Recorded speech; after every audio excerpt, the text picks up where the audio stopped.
ಹೋರಾಟ ಮಾಡಿದ್ವಿ. ಬೆಂಗಳೂರಲ್ಲಿ, ಮೈಸೂರು, ಧಾರವಾಡ, ಬಿಜಾಪುರ, ಈಗ ಬೆಳಗಾಂ ಸೆಷನ್ ನಡೀತಾ ಇದೆ, ಅಲ್ಲಿ ಹೋರಾಟ ಮಾಡೋಣ ಅಂತ ಹೇಳಿ ನಾವು ತುಂಬ ಪ್ರಿಪ್ರೇಷನ್ ಮಾಡ್ತಾಯಿದ್ದೀವಿ. ಆ ಪ್ರಿಪ್ರೇಷನಲ್ಲಿ ಪ್ರತಿ ಹಂತದಲ್ಲೂ ಪ್ರತಿ ಮೂಮೆಂಟು ನಮ್ಮ ಜೊತೆ ಕೈ ಜೋಡಿಸಿ ನಾಗರಾಜ್ ಸರ್ ಇರ್ಬೋದು, ಇನ್ನೂ ಕೋಆರ್ಡಿನೇಷನ್ಸ್ ಅವರು ಸ್ನೇಹಿತರು ಎಷ್ಟೊಂದು ಜನ ಇದ್ದಾರೆ. ಮತ್ತು ಇವತ್ತು ಲೈಬ್ರರಿಗೆ ಬಂದಿದ್ದೀವಿ. ಲೈಬ್ರರಿಯನ್ ಸರ್ ಅವರು ಕೂಡ ತುಂಬ ಸಪೋರ್ಟಿವ್ ಆಗಿ ನಮ್ಮ ಜೊತೆ ನಿಂತ್ಕೊಂಡಿದ್ರು. ನಾವು ವಿಜಯಪುರದಲ್ಲಿ ಹೋದಾಗ ತೇಲಿ ಸರ್, ಮಮದಾಪುರ್ ಸರ್ ಮತ್ತು ಸಿದ್ದು ಸರ್ ಅಂತೇಳಿ, ಶ್ರೀಶೈಲ್ ತೇಲಿ ಸರ್, ಆರ್ಯಭಟ್ಟ ಕೋಚಿಂಗ್ ಇನ್ಸ್ಟಿಟ್ಯೂಟ್ ಇದೆ ಅವ್ರದ್ದು ಸಂಸ್ಥಾಪಕರು ಶ್ರೀಶೈಲ್ ತೇಲಿ ಸರ್. ಈ ಒಂದು ಇಷ್ಟೆಲ್ಲ ನಿಮ್ಮ ಬಗ್ಗೆ ಕಾಳಜಿ ಇದೆ ಅಂತಂದರೆ ಒಂದು ಭ್ರಷ್ಟಾಚಾರ ಮುಕ್ತ ನೇಮಕಾತಿ ಆಗಬೇಕು ಅಂತ ಹೇಳ್ಬಿಟ್ಟು ತುಂಬ ಯೋಚನೆ ಮಾಡ್ತಾರೆ ಸರ್ ಕೂಡ.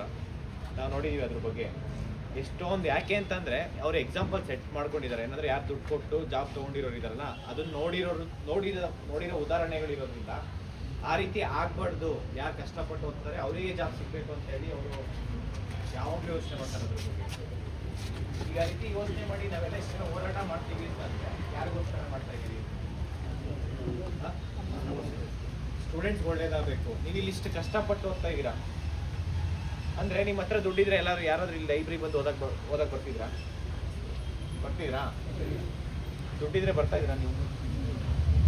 ಇಲ್ಲ, ನೀವು ಆಲ್ರೆಡಿ ನಿಮ್ಮ ತಂದೆ ತಾಯಿ ಒಳ್ಳೆ ವೆಲ್ ಎಜುಕೇಟೆಡ್ IAS ಆಫೀಸರು ಇಲ್ಲ IPS ಆಫೀಸರು ಇಲ್ಲ ಯಾವುದಾದ್ರೂ ರಾಜಕೀಯ ವ್ಯಕ್ತಿಗಳಾಗಿದ್ದರೆ ನೀವು ಇಲ್ಲಿ ಓದ್ತಾ ಇದ್ರಾ? ಇಲ್ಲ, ನೀವು ಬೆಂಗಳೂರು, ಡೆಲ್ಲಿಲಿ ಓದ್ತಾ ಇದ್ರಿ, ಹೌದಾ ಇಲ್ವಾ? ಇಲ್ಲ, ಪ್ರೈವೇಟ್ ಲೈಬ್ರರಿಲಿ ಎಕ್ಸಾಂಪಲ್ ದುಡ್ಡಿದ್ರು ಕೂಡ ಸಪೋಸ್ ನೀವು ಇಲ್ಲಿ ಎನ್ವಿರಾನ್ಮೆಂಟಲ್ ಚೆನ್ನಾಗಿದೆ ಅಂತ ಇಲ್ಲಿ ಓದ್ತಾ ಇದ್ದೀರಾ. ಬಟ್ ಆದರೆ ಇಲ್ಲಿ ನಿಮಗೆ ಕಷ್ಟ ಇದೆಯಾ ಇಲ್ವಾ? ಈ ಕಷ್ಟ ನಿಮ್ಮ ಮೂಲ ಉದ್ದೇಶ ಏನು? ಸರ್ಕಾರಿ ಕೆಲಸ ತಗೊಬೇಕು ಅಂತ ಹೇಳಿದ್ದಾನೆ, ಹೌದಾ ಇಲ್ವಾ? ಇಲ್ಲ, ಸುಮ್ಮನೆ ಏನೋ ನಾಲೆಡ್ಜ್ ತೊಗೊಂಡೋಗಿ ಬಂದಿದೆ. ಇಲ್ಲಿ ನಾಲೆಡ್ಜ್ ಆಲ್ರೆಡಿ ಇದೆಯಲ್ಲ, ನಿಮ್ಗೆ ಡಿಗ್ರಿ ಕಂಪ್ಲೀಟ್ ಆಗಿದೆಯಲ್ಲ, ಅದಾದ್ಮೇಲೆ ಡೈಲಿ 2 ಅವರ್ ಪೇಪರ್ ಹೋದ್ರೆ ನಿಮಗೆ ನಾಲೆಡ್ಜ್ ಬರುತ್ತೆ. ಇಲ್ಲ, UPSC ಸಿಲೆಬಸ್ ಇಲ್ಲ ಕಾಂಪಿಟೇಟಿವ್ ಎಕ್ಸಾಮ್ ಸಿಲೆಬಸ್ ಜಾಸ್ತಿ ಏನಿಲ್ಲ, ವಿತಿನ್ 1-2-3 ಮಂತ್ಸ್ ಸಾಕು. 3 ಮಂತ್ಸು ಇಲ್ಲ ಮ್ಯಾಕ್ಸಿಮಮ್ 6 ಮಂತಲ್ಲಿ ನೀವು ಇರೋ ಸಿಲೆಬಸ್ ಕಂಪ್ಲೀಟ್ ಮಾಡ್ಬೋದು. ಆಗುತ್ತಾ ಇಲ್ವಾ? 6 ಮಂತ್ ಇರೋ 6 ಮಂತಲ್ಲಿ ಎಲ್ಲ ಸಿಲೆಬಸ್ ಕಂಪ್ಲೀಟ್ ಮಾಡಾದ್ಮೇಲೆ ಯಾವ ಎಕ್ಸಾಮ್ ಬೇಕಾದ್ರೂ ಬರೀಬೋದಾ ಇಲ್ವಾ? ಬರಿಬೇಕು ಅಂತಂದ್ರೆ ಸರ್ಕಾರ ಏನು ಮಾಡಬೇಕು? ಕಾಲ್ಫಾರ್ಮ್ ಮಾಡಬೇಕಲ್ಲ. ಮಾಡ್ತಿದ್ದಾರಾ ಹೇಳಿ? ಈಗ ಸರ್ಕಾರ ಬಂದು ಒಂದೇ ವರ್ಷದಲ್ಲಿ ಎಷ್ಟು ವೇಕೆನ್ಸಿ ಫಿಲ್ ಮಾಡ್ತೀನಿ ಅಂತ ಹೇಳಿದ್ರು? 1 ಲಕ್ಷ ವೇಕೆನ್ಸಿ ಫಿಲ್ ಮಾಡ್ತೀನಿ ಅಂತ ಹೇಳಿದ್ರು. ಸರ್ಕಾರ ಬಂದು ಎಷ್ಟು ವರ್ಷ ಆಯ್ತು? 2.5 ವರ್ಷ ಆಯ್ತು. 1 ಲಕ್ಷ ವೇಕೆನ್ಸಿ ಅಂತಂದ್ರೆ 1 ವರ್ಷದಲ್ಲಿ 2.5 ವರ್ಷ ಅಂದ್ರೆ ಎಷ್ಟು ವೇಕೆನ್ಸಿ ಫಿಲ್ ಮಾಡಬೇಕಾಯ್ತು? ಎಷ್ಟು? 2.5 ಲಕ್ಷ. 1 ವರ್ಷ ಅಂದ್ರೆ 1 ಲಕ್ಷ ಅಂತಂದ್ರೆ ಇದು ಸೀರಿಯಸ್ ಆಗಿ ಕೇಳ್ತಾ ಇದ್ದೀನಿ ನಿಮಗೆ. ಪ್ರತಿಯೊಬ್ರು ಸೀರಿಯಸ್ ಆಗಿ ತಗೋಬೇಕಾಗಿರೋಂಥ ವಿಚಾರ ಇದು. ಇಲ್ಲಿ ಎವ್ರಿ ಇಯರ್ ಆನ್ ಇಯರು ಈ ಒಂದು ಪಾಪ್ಯುಲೇಷನ್ ಜಾಸ್ತಿ ಆಗ್ತಾ ಇದೆ. ಈ ಒಂದು ಓದಕ್ಕೆ ಬರ್ತಾ ಇರೋ ಕಾಂಪಿಟೇಟಿವ್ ಎಕ್ಸಾಮ್ಸ್ಗೆ ಆಸ್ಪೆರೆಂಟ್ಸ್ ಜಾಸ್ತಿ ಆಗ್ತಾ ಇದೆಯಲ್ಲ, ಇಯರ್ ಟು ಇಯರ್ ಕಾಂಪಿಟೇಷನ್ ಜಾಸ್ತಿ ಆಗ್ತಾ ಇದೆಯಲ್ಲ. ಒಂದು ಕಟ್ ಆಫ್ ಅಂತ ಮಾರ್ಕ್ಸ್ ಏನಿದೆಯಲ್ಲ, ಅದು ಕಡಿಮೆ ಆಗ್ತಿದೆಯಾ ಜಾಸ್ತಿ ಆಗ್ತಾ ಇದೆಯಾ? ಜಾಸ್ತಿ ಆಗ್ತಾ ಇದೆ ಅಂತಂದರೆ ನಂಬರ್ ಆಫ್ ವೇಕೆನ್ಸಿ ಇಲ್ಲ ನಂಬರ್ ಆಫ್ ನೋಟಿಫಿಕೇಶನ್ಸ್ ಜಾಸ್ತಿ ಆಗಬೇಕಾ ಕಡಿಮೆ ಆಗಬೇಕಾ? ಈಗ 2.5 ವರ್ಷ ಅಂತಂದರೆ 2.5 ಲಕ್ಷ ವೇಕೆನ್ಸಿ ಫಿಲ್ ಮಾಡಬೇಕಾಯ್ತಾ? 2.5 ವರ್ಷದಿಂದ 2.5 ಲಕ್ಷ ವೇಕೆನ್ಸಿ ಇತ್ತು 43 ಡಿಪಾರ್ಟ್ಮೆಂಟಿಂದ. ಇವತ್ತು 43 ಡಿಪಾರ್ಟ್ಮೆಂಟಿಂದ 2,76,386 ವೇಕೆನ್ಸಿ ಇದೆ. ಇದು ಯಾವಾಗ? 1 ಇಯರ್ ಬ್ಯಾಕು, ಆಲ್ಮೋಸ್ಟ್ ಒಂದು 8 ಮಂತ್ಸ್ ಬ್ಯಾಕು. ಇವಾಗ ಅಟ್ ಪ್ರೆಸೆಂಟ್ 2,84,000 ಇದೆ ವೇಕೆನ್ಸಿ ಬರೀ 43 ಡಿಪಾರ್ಟ್ಮೆಂಟಿಂದ. ಓವರ್ ಆಲ್ ನಾವು ಕೌಂಟ್ ಮಾಡಿದ್ರೆ ಮೋರ್ ದೆನ್ 5 ಲ್ಯಾಕ್ಸ್ ಇದೆ. ಮೋರ್ ದೆನ್ 5 ಲ್ಯಾಕ್ಸ್ ವೇಕೆನ್ಸಿ ಇದೆ. ಇವರು ಕಾಂಟ್ರಾಕ್ಟ್ ಬೇಸು, ಔಟ್ಸೋರ್ಸು, ಅತಿಥಿ ಉಪನ್ಯಾಸಕರು ಈ ಗುತ್ತಿಗೆ ಆಧಾರದ ಮೇಲೆ ತಗೊಂಡು ಈ ನೇರ ನೇಮಕಾತಿ ಏನು ಮಾಡ್ತಿದ್ದಾರೆ? ಮಾಡ್ತಾನೆ ಇಲ್ಲ. ಈಗ ಒಂದು ನೋಟಿಫಿಕೇಶನ್ಸ್ ಮಾಡ್ತಾರೆ ಅಂತಂದ್ರೆ ಫೈನಾನ್ಷಿಯಲ್ ಡಿಪಾರ್ಟ್ಮೆಂಟಿಂದ 2 ವರ್ಷ ಆಗಿರುತ್ತೆ ಅಪ್ರೂವಲ್ ಆಗಿ. ತಿರ್ಗಾ ಮತ್ತೆ ಏನು ಮಾಡ್ತಾರೆ ಇವರು? ಫೈನಾನ್ಷಿಯಲ್ ಡಿಪಾರ್ಟ್ಮೆಂಟಿಗೆ ಕಳಿಸ್ತಾರೆ ಇವ್ರು ಬೇಕು ಅಂತ ಹೇಳಿ. ಆ ಫೈನಾನ್ಷಿಯಲ್ ಡಿಪಾರ್ಟ್ಮೆಂಟಿಂದ ಅಪ್ರೂವಲ್ ಆಗೋಷ್ಟು ಬರೋಷ್ಟೊತ್ತಿಗೆ ಏನು ಮಾಡ್ತಾರೆ? ಡಿಪಾರ್ಟ್ಮೆಂಟ್ ಒಳಗಡೆ ಪ್ರಮೋಷನ್ಸ್ ಕೊಟ್ಟಿರ್ತಾರೆ, ಹೌದಾ ಇಲ್ವಾ? ಮತ್ತೆ ಪ್ರಮೋಷನ್ ಕೊಟ್ಟಾಗ ಅಲ್ಲಿ ಫೈನಾನ್ಷಿಯಲ್ ಡಿಪಾರ್ಟ್ಮೆಂಟಿಂದ ಯಾರಾದರೂ ಅಪ್ರೂವಲ್ ಕೊಡ್ತಾರಾ? ಅಲ್ಲೇ ಮಿನಿಸ್ಟರ್ಸ್ಗೆ, ಅದೇ ಅಧಿಕಾರಿಗಳಿಗೆ ಏನು ಮಾಡ್ತಾರೆ ಇವರು? ಲಕ್ಷ ಕೋಟಿ ದುಡ್ಡು ಕೊಡ್ತಾರೆ, ಪ್ರಮೋಷನ್ಸ್ ತಗೋತಾರೆ ಅವರು. ಈಗ for example ASI iron PSI ಆಯ್ತಾ ಅಂತಂದ್ರೆ PSI ನೋಟಿಫಿಕೇಶನ್ಸ್ ಆಗುತ್ತಾ ಹೇಳಿ?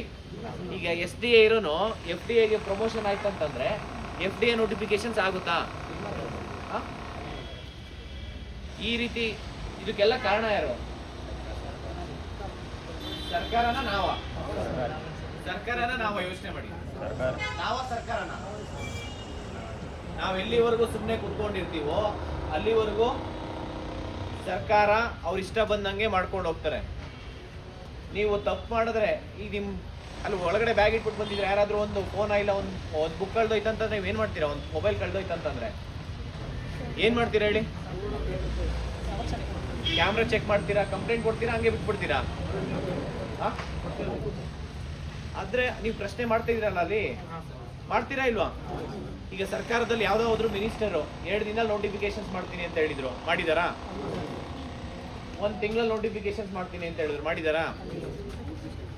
ಲಕ್ಷ ವೇಕೆನ್ಸಿ ಫಿಲ್ ಮಾಡ್ತೀನಿ ಅಂತ ಹೇಳಿದ್ರು, ಮಾಡಿದಾರಾ? ಇಲ್ವಾ? ಮತ್ತೆ ಅವ್ರು ಅದನ್ನ ಹೇಳಿದೆಲ್ಲ ನಾವು ಕೇಳ್ಕೊಂಡಿರ್ಬೇಕಾ ಹೇಳಿ? ಮತ್ತೆ ಪ್ರಶ್ನೆ ಮಾಡ್ಬೇಕಾ ಬೇಡವಾ? ನೀವು ಪ್ರಶ್ನೆ ಮಾಡಿಲ್ಲ ಅಂತಂದ್ರೆ ಯಾರು? ನೀವು ಪ್ರಶ್ನೆ ಮಾಡಿಲ್ಲ ಅಂದ್ರೆ ನಿಮಗೆ ಹುಡ್ಕೊಂಬಂದು ಜಾಬ್ ಕೊಡ್ತಾರ ಅವರು? ನೋಟಿಫಿಕೇಶನ್ಸ್ ಮಾಡಿದ್ರೆ ತಾನೇ ನಿಮ್ಮ ಉದ್ದೇಶ ಈಡೇರೋದು. ನೀವು ಬಂದಿರೋ ಉದ್ದೇಶ ಏನಿಲ್ಲಿ? ಈಗ 2,84,000 ವೇಕೆನ್ಸಿ ಇದೆ. ಅದನ್ನ ಇವ್ರು ಇಷ್ಟೊತ್ತಿಗೆ ಆಲ್ರೆಡಿ 2.5 ವರ್ಷ ಅಂತಂದ್ರೆ ಅಷ್ಟು ಫಿಲ್ ಮಾಡ್ಬೇಕಾಯ್ತಾ ಇಲ್ವಾ? ಆದ್ರೆ ಒಂದೇ ಒಂದು ವೇಕೆನ್ಸಿ ಫಿಲ್ ಮಾಡ್ತಾ ಇಲ್ಲ. ಬಿಕಾಸ್ ಏನಂದ್ರೆ ಒಳ ಮೀಸಲಾತಿ ಹೇಳ್ತಿದ್ದಾರೆ, ಮತ್ತೆ ಮೀಸಲಾತಿ ಇಶ್ಯೂಸ್ ಹೇಳ್ತಿದ್ದಾರೆ.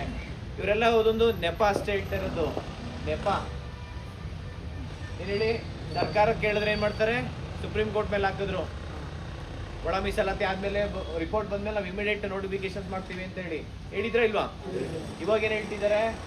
ಹೈಕೋರ್ಟ್ ಮೇಲೆ ಹಾಕಿದ್ರು. ಮೀಸಲಾತಿ ಇಶ್ಯೂಸ್ ಇದೆ, ಅದನ್ನ ಸರ್ಕಾರ ನಾವು ಅದನ್ನ ಹೈಕೋರ್ಟ್ ತೀರ್ಪೇನು ಬರುತ್ತಾ ಅದಾದ್ಮೇಲೆ ನಾವು ಇವರೇ ಹೋಗಿ ಟೈಮ್ ಕೇಳ್ತಾ ಇದ್ದಾರೆ. ಸರ್ಕಾರದಿಂದ AG ಅವ್ರನ್ನ ಕಳಿಸ್ತಿದ್ದಾರೆ. ಏನಂತ? ನಾವ್ ಇನ್ನೂ ಒಂದು 6 ತಿಂಗಳು ಟೈಮ್ ನಾವು ನೇಮಕಾತಿ ಮಾಡಲ್ಲ, ನೀವು ಹೇಳ್ದಂಗೆ ಕೇಳ್ತೀವಿ ಅಂತ ಹೇಳಿದ್ರೆ. ಮತ್ತೆ ಅವ್ರು ಏನ್ ಮಾಡ್ತಾರೆ? ಅವರು ಯಾವುದೇ ಕಾನೂನು ತೊಡಕು ಇದ್ರೆ ಸರ್ಕಾರಕ್ಕೆ ಅಧಿಕಾರ ಇದೆಯಾ ಇಲ್ವಾ? ಅದನ್ನ ಬಗೆಹರಿಸಂತದ್ದು ಇದೆಯಾ ಇಲ್ವಾ? ಮತ್ತೆ ಅವ್ರ ಕಡೆ ಅವ್ರು ಇಲ್ಲ ಅಂತ ಅಂದ್ರೆ ಅವ್ರನ್ನ ನಾವು ಇಳಿಸ್ಬೋದಾ ಇಲ್ವಾ? ಈಗ ನಾವ್ ಹೇಳ್ದಂಗೆ ಸರ್ಕಾರ ಕೇಳ್ಬೇಕಾ? ಸರ್ಕಾರ ಹೇಳ್ದಂಗೆ ನಾವು ಕೇಳ್ಬೇಕು ಹೇಳಿ? ನೀವೇ ಹೇಳ್ಕೊಳ್ಳಿ. ನಾವ್ ಹೇಳ್ದಂಗೆ ಸರ್ಕಾರ ಕೇಳ್ಬೇಕಾ? ಸರ್ಕಾರ ಹೇಳ್ದಂಗೆ ನಾವು ಕೇಳ್ಬೇಕಾ?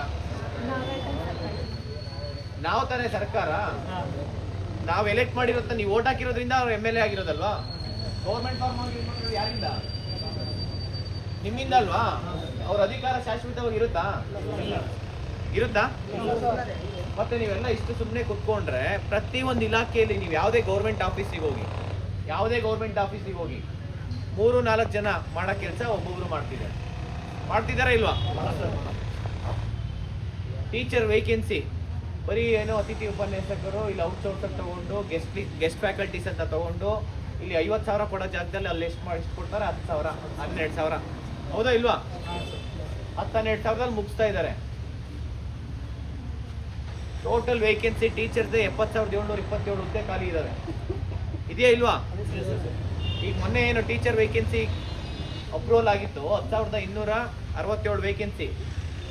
5,000 ನಾನ್ HKದು 5,267 ಪೋಸ್ಟ್ HK ಪೋಸ್ಟ್ ಏನು ಅಪ್ರೂವಲ್ ಆಗಿತ್ತು, TSTR, HSTR, GPSTR, ಅದು ಇವಾಗ ಮತ್ತೆ ಸರ್ಕಾರ ನಾವು ಫೈನಾನ್ಷಿಯಲ್ ಡಿಪಾರ್ಟ್ಮೆಂಟಿಗೆ ಕಳಿಸ್ಬೇಕು. ಮತ್ತೆ ಅಷ್ಟು ಅಪ್ರೂವಲ್ ಆಗಲ್ಲ. ಏನ್ ಡಿಸೆಂಬರ್ 2nd ವೀಕ್ ನೋಟಿಫಿಕೇಶನ್ಸ್ ಮಾಡಿ ಕಂಟಿನ್ಯೂಷನ್ ಮಾಡ್ತೀನಿ ಅಂತ ಹೇಳಿದ್ರು. ಹೌದಾ ಇಲ್ವಾ? ಡಿಸೆಂಬರ್ 2nd ವೀಕ್ CET ಮಾಡ್ತೀನಿ ಅಂತ ಹೇಳಿದ್ರು. ನಾವು ಮೊನ್ನೆ ಹೋಗಿ ಜಾಯಿಂಟ್ ಸೆಕ್ರೆಟರಿ ಅವ್ರನ್ನ ಕೇಳಿದಾಗ ಶಿಕ್ಷಣ ಇಲಾಖೆಯಲ್ಲಿ ಅವ್ರು ಈ ವರ್ಷ ನೋಟಿಫಿಕೇಶನ್ಸೇ ಮಾಡಲ್ಲ ಅಂತ ಹೇಳ್ತಿದ್ದಾರೆ. ನಮಗೆ ಅವಶ್ಯಕತೆನೇ ಇಲ್ಲ ಅಷ್ಟು ವೇಕೆನ್ಸಿ ಅಂತ ಹೇಳ್ತಿದ್ದಾರೆ. ಅಂದ್ರೆ ಸರ್ಕಾರದಲ್ಲಿ ಕೊಂಡಿಲ್ಲ ಅಂತ ಹೇಳಿ. ಸರ್ಕಾರ ನೀವೆಲ್ಲ ಹೇಳಿದ್ರ ಫ್ರೀ ಬಸ್ ಕೊಡಿ, ಫ್ರೀ ಕರೆಂಟ್ ಬಿಲ್ ಕೊಡಿ, ಎಲ್ರಿಗೂ ಕೊಡಿ ಅಂತ ಹೇಳಿದ್ರ ನೀವು? ಇಲ್ಲ. 60,000 ಕೋಟಿ ಅದ್ರಲ್ಲಿ ಕಟ್ ಡೌನ್ ಮಾಡಿ. ನಮಗೇನ್ ಬೇಕಿದೆ ಹೇಳಿ? ಜಾಬ್ ಬೇಕಿದೆ, ವೇಕೆನ್ಸಿ ಫಿಲ್ ಮಾಡ್ಬೇಕಷ್ಟೇ. ನೀವು ಸರ್ಕಾರದಲ್ಲಿ ದುಡ್ಡಿಲ್ಲ ಅಂತ ಹೇಳ್ಬಿಟ್ಟು ಅಪ್ರೂವಲ್ ಆಗಿರೋ ನೋಟಿಫಿಕೇಶನ್ಸ್ ಎಲ್ಲಾನು ಕಟ್ ಡೌನ್ ಮಾಡ್ತಿದ್ದಾರೆ, ಎಲ್ಲಾನು ವಾಪಸ್ ತಗೊಂತ ಇದ್ದಾರೆ. ಎಲ್ಲಿವರೆಗೂ ನೀವು ಪ್ರಶ್ನೆ ಮಾಡಲ್ವೋ ಅಲ್ಲಿವರೆಗೂ ಯಾವುದೇ ನೇಮಕಾತಿ ಆಗಲ್ಲ. ಪ್ರಶ್ನೆ ಮಾಡಲೇಬೇಕಾಗುತ್ತೆ. ಇನ್ನು 5 ವರ್ಷ ಆದ್ರೂ ಹಿಂಗೆ ಕೂತ್ಕೊಂಡಿರ್ತೀರಾ? ಇಲ್ಲ, ಎಷ್ಟು ವರ್ಷ ಅಂತ ಈ ಒಂದು ಟೈಮ್ ಎನರ್ಜಿ ಇನ್ವೆಸ್ಟ್ ಮಾಡ್ತೀರಾ ಇಲ್ಲಿ? ನಿಮ್ಮ ಒಂದು ದುಡ್ಡು, ಈ ಒಂದು ಏನು ಟೈಮ್ ಇದೆಯಲ್ಲ, ಈ ಒಂದು ಎನರ್ಜಿ, ಓಕೆ ಎನರ್ಜಿ ಮತ್ತೆ ವಾಪಸ್ ತಗೊಂಬೋದು. ನೀವೇನು ಕೊಡ್ತಾ ಇದ್ದೀರಲ್ಲ ಒಂದು ಟೈಮು, ಈ ಒಂದು ಟೈಮ್ ವಾಪಸ್ ಬರುತ್ತಾ ನಿಮಗೆ? ಬರುತ್ತಾ?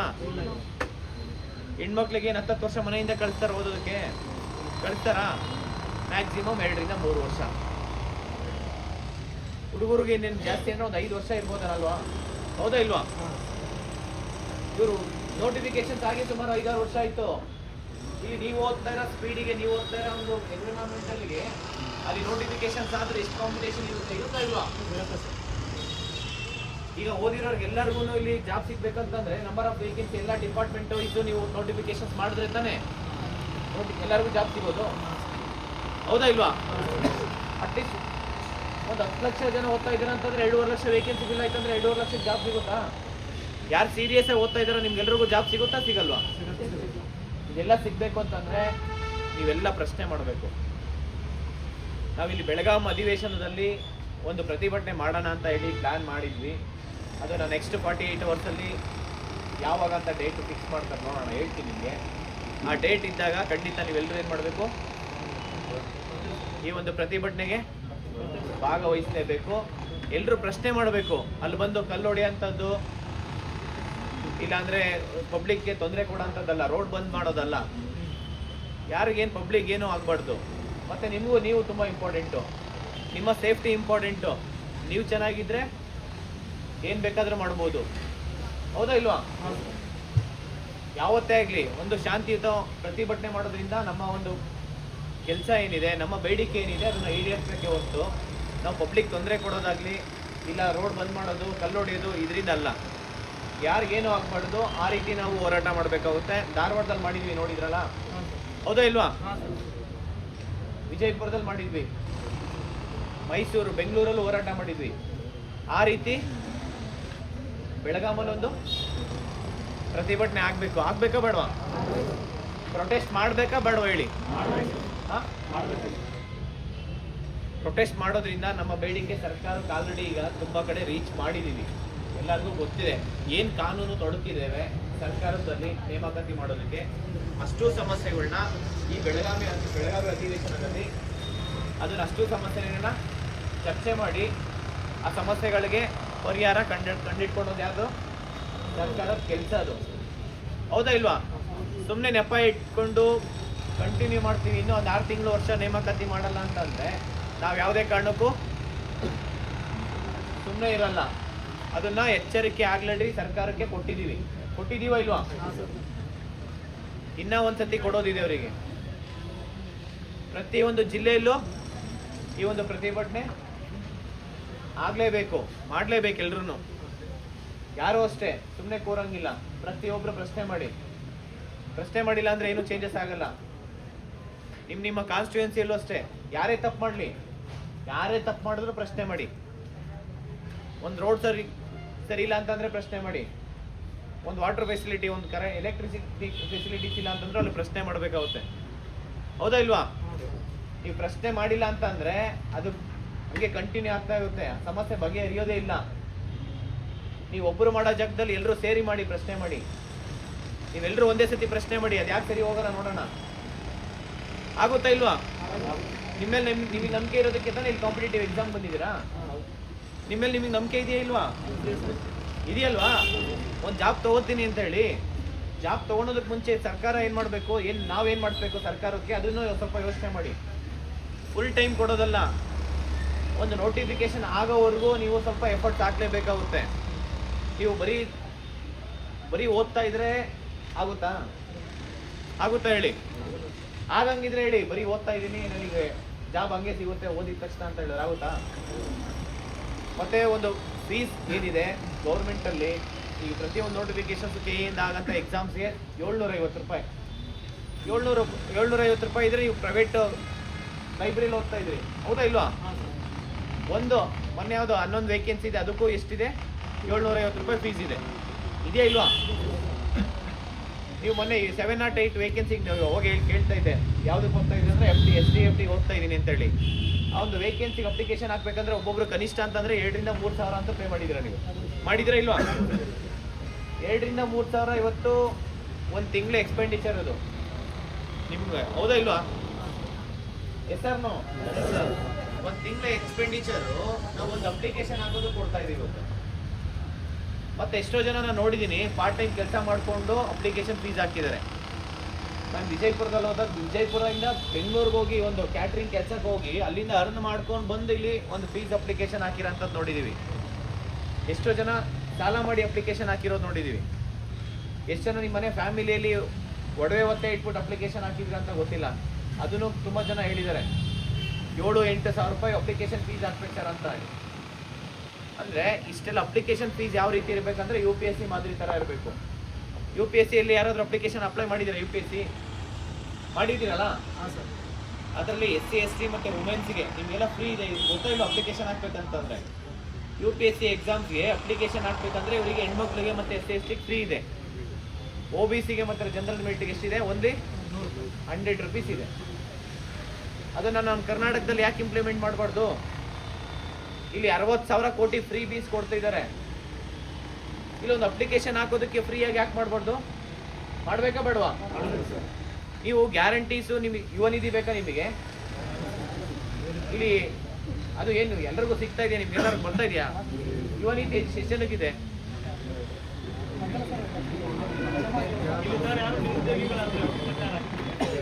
ಅಲ್ಲ ಅದು ಸರ್ ಇಲ್ಲ, ಯಾರಿಗೂ ಬರ್ತಾ ಇಲ್ಲ. ಇಲ್ಲಿ ಯುವ ನಿಧಿ ಅನ್ನೋದು ಬೇಡ ನಮಗೆ.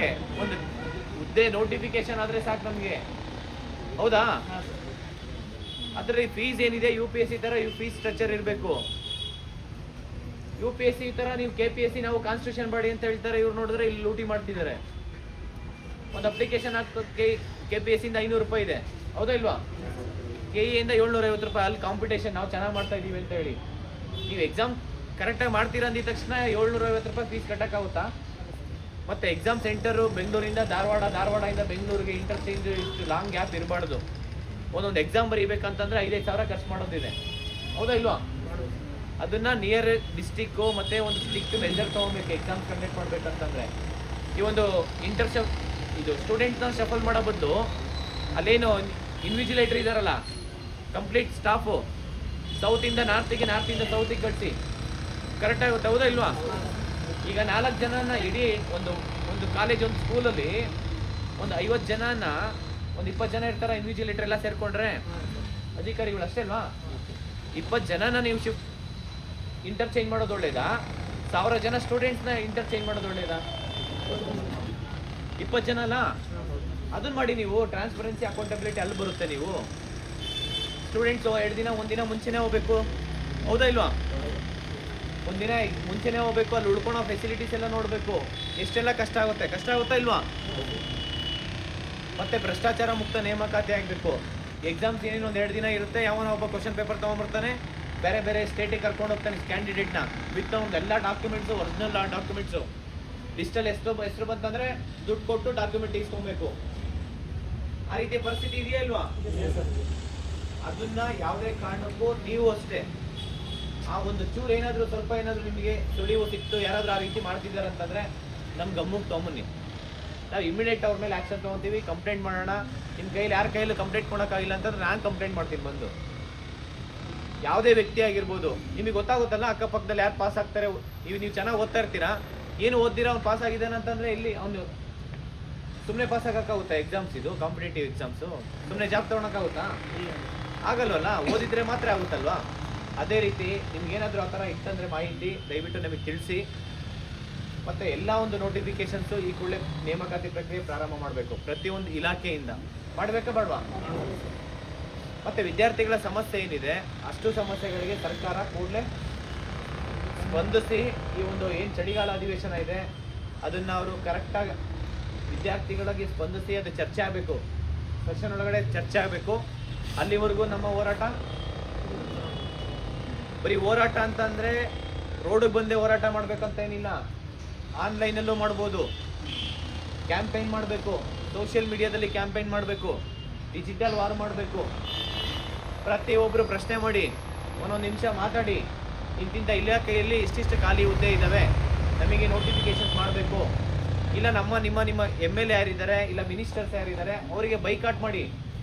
ಆಗುತ್ತಾ ಇಲ್ವಾ ಹೇಳಿ? ಬಟ್ ನೀವು ಲೈಬ್ರರಿ ಕುತ್ಕೊಳ್ಳೋದ್ರ ಜೊತೆಲಿ ಒಂದು ಹಾಫ್ ಅನ್ ಅವರ್ ಟೈಮ್ ಕೊಡಿ. ಟೈಮ್ ಇರಲ್ವಾ ಹಾಫ್ ಅನ್ ಅವರು? ಎಂಟೈರ್ ಲೈಫೇ ನೀವು ಒಂದು ಗೌರ್ಮೆಂಟ್ ಜಾಬ್ ತಗೋಬೇಕಂತ ಇಟ್ಟಿದ್ರೆ ಇಲ್ವಾ? ಮತ್ತೆ